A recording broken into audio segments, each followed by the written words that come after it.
Hey everyone, welcome back to Actual Investing. Today is April 5th, so you know what that means, another 5 on the 5th, where I talk about 5 compelling stocks on the 5th.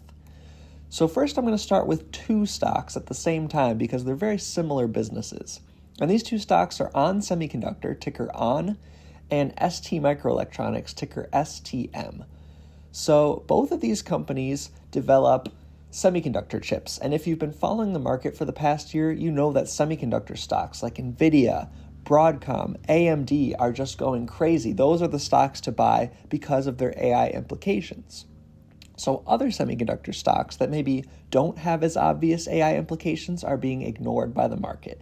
And Onsemi and STMicroelectronics are both companies that fall into that category. They're both being ignored by the market right now.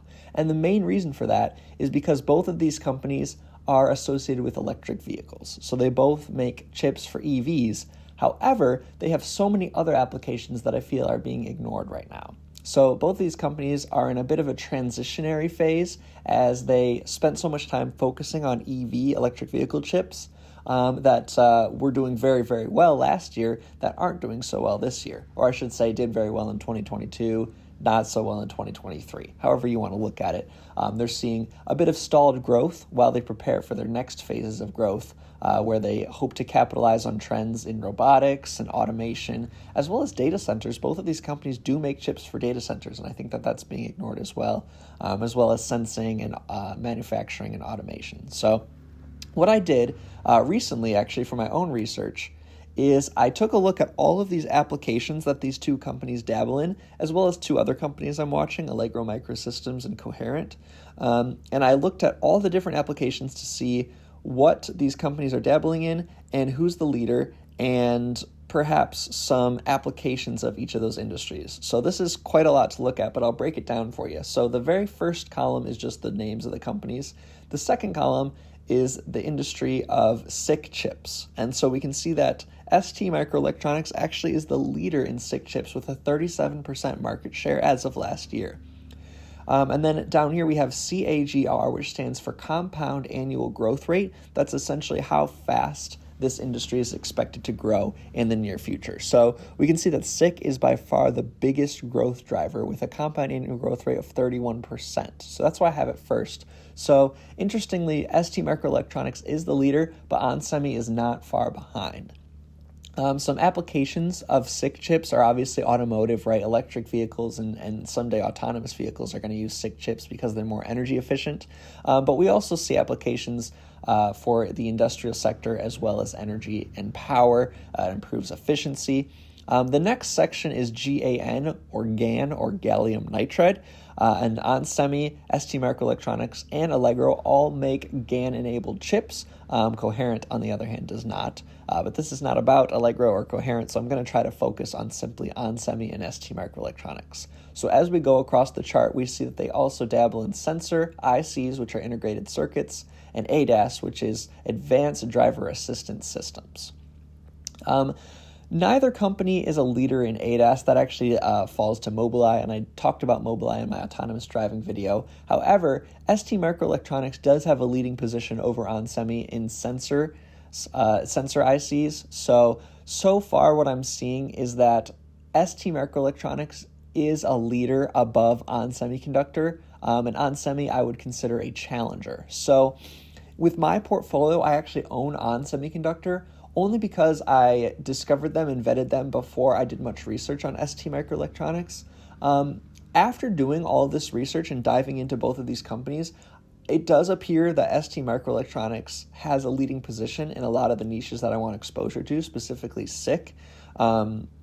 So what I'm considering doing is selling Onsemi and buying STMicroelectronics.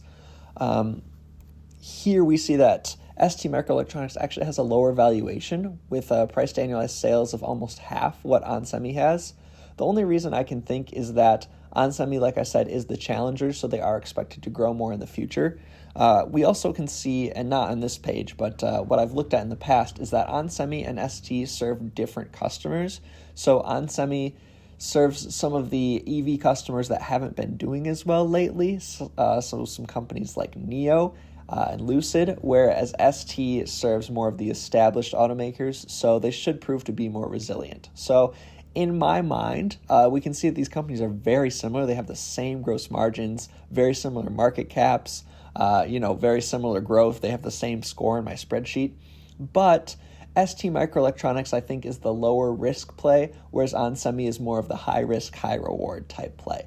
So I may swap the companies, I may not. It's going to be a long decision. I really need to investigate because I don't like to trade. I don't like to jump in and out of stocks. But I wanted to bring both of these companies to your attention because I think there's a place for either of them. I personally want to invest in both, but if that's your approach, if you want, if you can't pick and maybe you just want to put, 50% of a position in each company, maybe that's the way to go to play the SICK theme.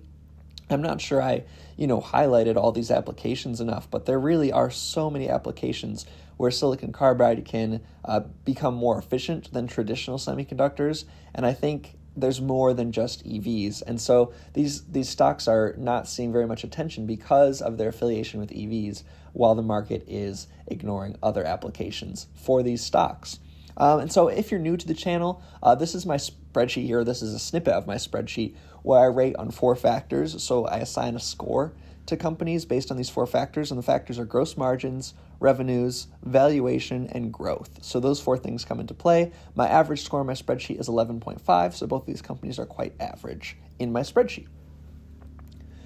Let's move on to a company that I'd never heard of until recently. This came through on my stock screener. It's called Penumbra, or Penumbra, however you'd like to pronounce it. The ticker is PEN, P-E-N, and they are a medical device company that is also dabbling in AR, VR healthcare solutions, which is quite interesting to me. So they're growing at a good rate. Their primary business is thrombectomy devices, and if you are not in the medical field, as I am not in the medical field, you might not be familiar with what a thrombectomy is, and it's essentially a surgical removal of blood clots. So kind of gives me the willies a little bit, but essentially what they're doing is creating devices that help surgeons go in and remove blood clots for people who suffer from strokes, so that they can have better increased blood flow through their veins.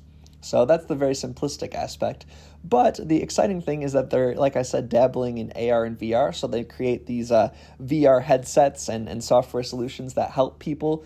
It says it uses the full body to challenge and engage patients in new ways. So I looked at some videos, and essentially they have a VR game where maybe you are kicking your feet to smash through walls in a game, or you're swinging your arms. Just essentially things that will get people moving and hopefully increase mobility for patients who have reduced mobility. So it's a very interesting little niche that they're getting into, and I think healthcare is probably one of the biggest beneficiaries besides gaming of AR and VR. So it's interesting to look at AR, VR applications in other niches besides just video gaming as we know it.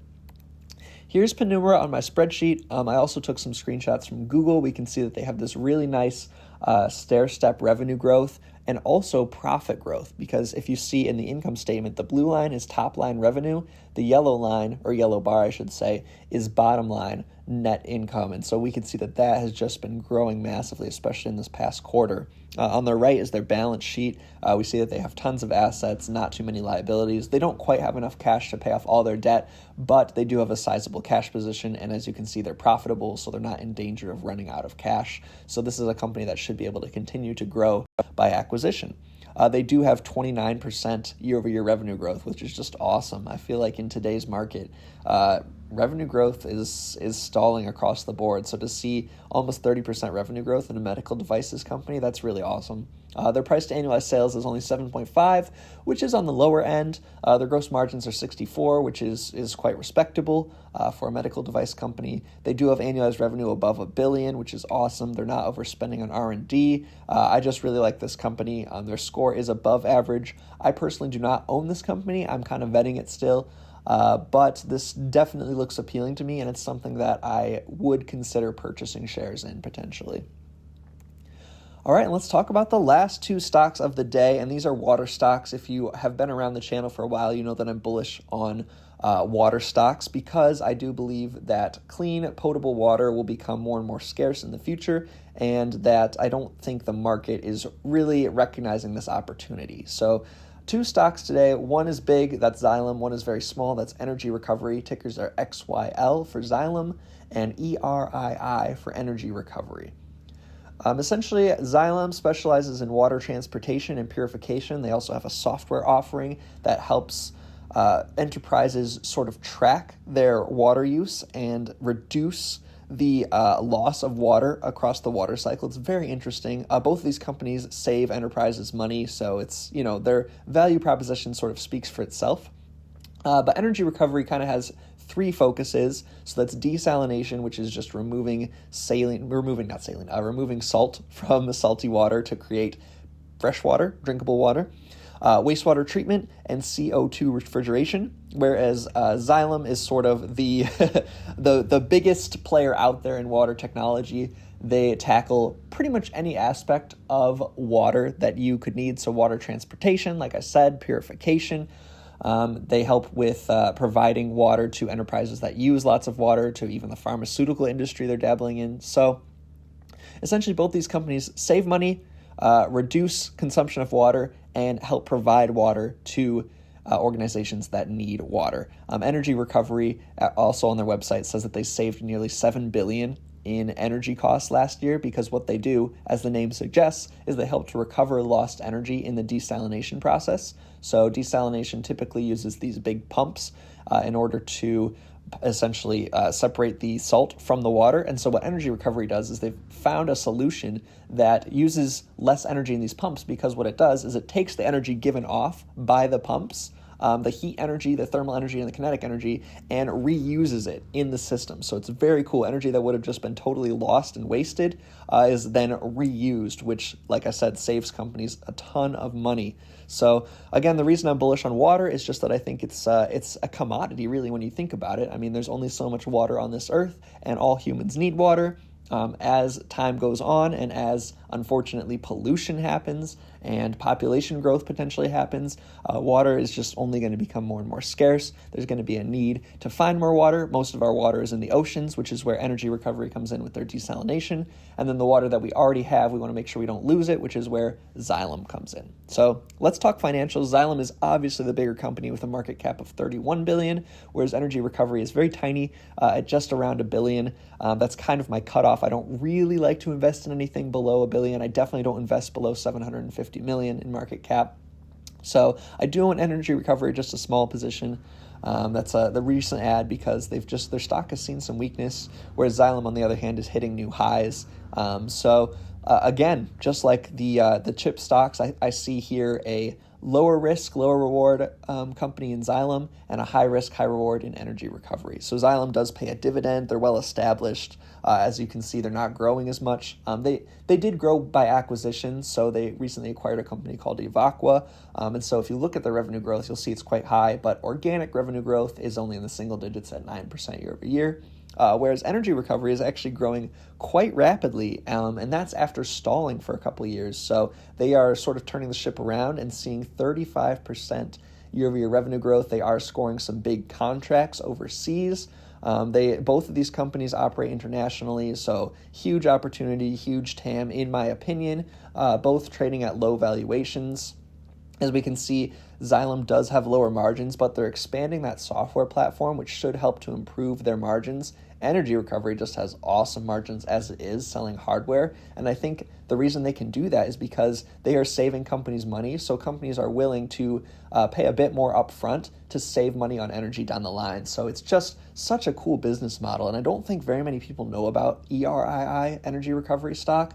I think it's kind of under the radar, and I'm really happy, because that means I can accumulate shares while they're beaten down. And hopefully, this is a company that succeeds. Like I said, it's a high risk, potentially high reward company with a valuation of only 4 times annualized sales. I'm very happy to pay that for a company that's growing, that has wonderful margins, and that is in a niche that I think stands to benefit a lot in the future. So anyway, I tried to keep this video a bit short. I don't want to talk your ear off about these stocks. My goal with this video is to simply give you stocks that you can then go and do your own research on. If you have any questions, I never know how in-depth to make these videos. I never know what my audience is familiar with. So if I've used terms that are unfamiliar to you, or if you just have questions about these companies or how I analyze stocks, honestly, please put them in the comments. I'm very happy to answer all questions. And if you have a company that you would like me to cover in a future video, please leave it below. And thank you guys so much for watching this and for sticking with me. I feel like I get so much nice feedback and good support. And I do this channel just for fun, so it's really nice to see that you guys are enjoying the videos and sticking around. So thank you guys so much. Please like this video if you like it. Subscribe to the channel if you have not subscribed yet. And I hope you guys all have an awesome day.